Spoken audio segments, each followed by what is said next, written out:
Okay, so let's go, let's have a little summary with wrought wire clasps.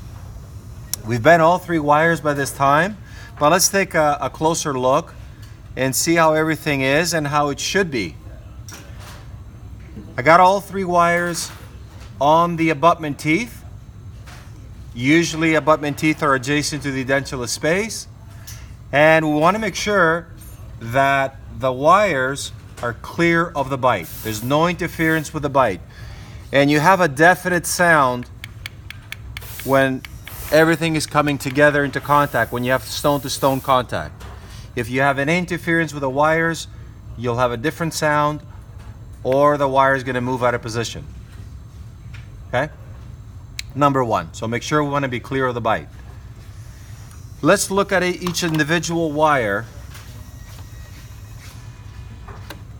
and go over a few things.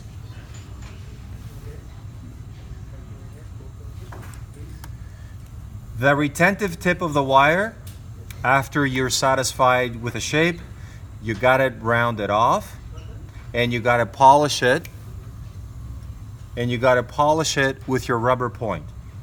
Okay?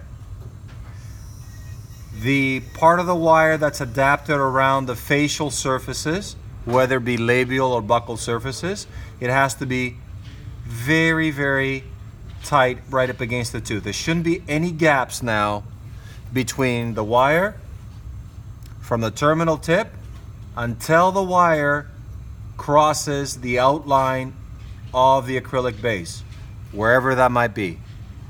So there shouldn't be any gaps at all.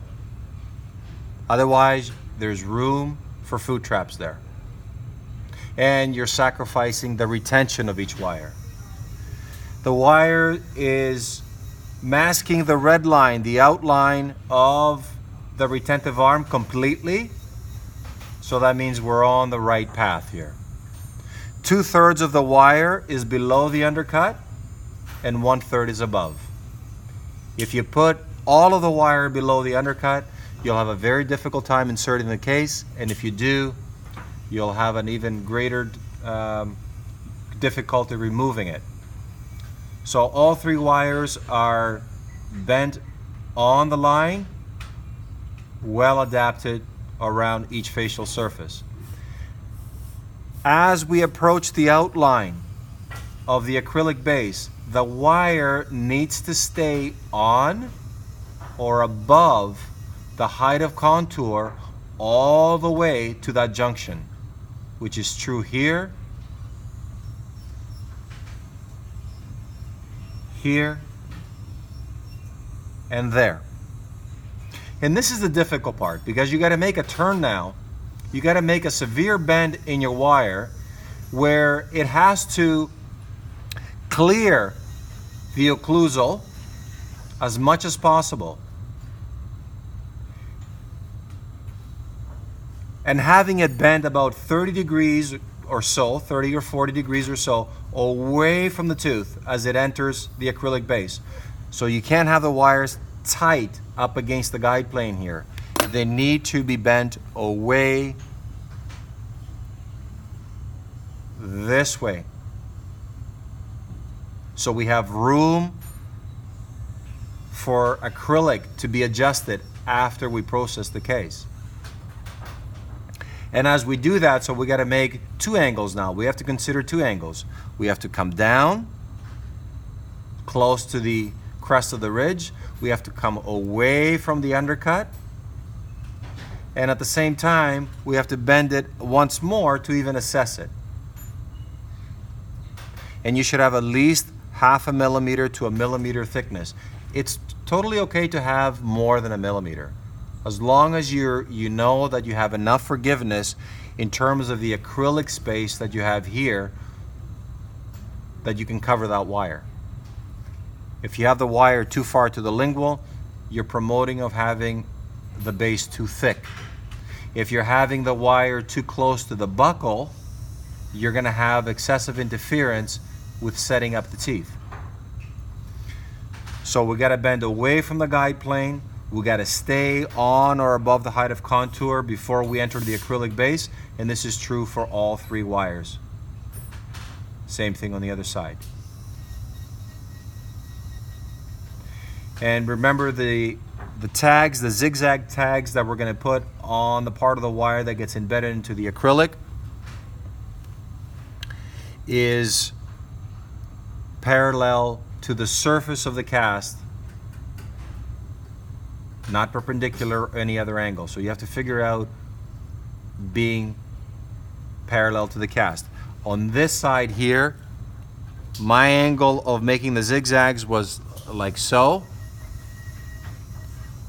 On the other side, because of the immediate extraction, it couldn't be like this. I had to stay more parallel to the ridge because I'm more on top of the ridge than being on the side of the ridge as I am on this side. And don't forget to taper the tips, and don't forget to polish the wires before setting up the teeth or processing the case with a rubber point. And make sure you get rid of all the little nicks in the wires. We can further high shine the wire, but it's not necessary at this point because we can do that in the end when we trim and polish the case overall after we process it. In this particular case, we would need a strengthener, a lingual reinforcement from the mesial of the 7s or about the middle of the 6s here, all the way to the middle of the 6 on the other side. We're not going to do it for this case, but we're going to do it for the next one, and I'll show you a sample of that. Because if you don't put a strengthener in a case like this is a very weak area, and this could break into two very easily. So once again, wires, the block out is there to more of a visual for you to understand that this is where the acrylic base is going to be finished. So therefore, the wire needs to have enough relief from the guide plane. So when we end up processing the case and retrofitting the case on the duplicate model, we don't expose the wire at all. The only part of the wire that needs to be exposed outside the acrylic base is the retentive portion, the red portion of the wire. Anything that we indicated with blue, which is embedded inside the acrylic base, is totally encased in acrylic. Should be. And the only way to do that is to provide ample relief around the wire.